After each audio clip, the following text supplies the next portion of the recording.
ప్రతిఘటన టీవీకి స్వాగతం. క్షణక్షణం మీకోసం. తూర్పు మధ్య అరేబియా సముద్రం, దక్షిణ కొంకణ్ గోవా తీర ప్రాంత సమీపంలో అల్పపీడనం ఏర్పడిందని హైదరాబాద్ వాతావరణ కేంద్రం ప్రకటించింది.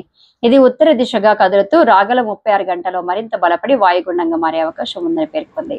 ఈ నెల 27న పశ్చిమ మధ్య సమీప ఉత్తర బంగాళాఖాతం ప్రాంతంలో మరో అల్పపీడనం ఏర్పడే అవకాశం ఉందని, తదుపరి 2 రోజుల్లో ఇది మరింత బలపడే సూచనలున్నాయని వాతావరణ కేంద్రం తెలిపింది. తెలంగాణలో ఇవాళ ఉరుములు, మెరుపులు, ఈదురుగాలులతో కూడిన భారీ నుంచి అతి భారీ వర్షాలు అక్కడక్కడ కురిసే అవకాశం ఉందని హెచ్చరించింది. ఇదే సమయంలో గంటకు 50 నుంచి 60 కిలోమీటర్ల వేగంతో ఈదురుగాలులు వీచే అవకాశం ఉందని తెలిపింది. శుక్రవారం, శనివారం కొన్ని జిల్లాల్లో అక్కడక్కడ వర్షాలు కురిసే అవకాశాలున్నాయని వాతావరణ కేంద్రం సంచాలకులు వివరించారు. రాగల 3 రోజులు గరిష్ట ఉష్ణోగ్రతలు సాధారణం కంటే 3 నుంచి 5 డిగ్రీలు తక్కువగా నమోదయ్యే అవకాశం ఉందని పేర్కొన్నారు.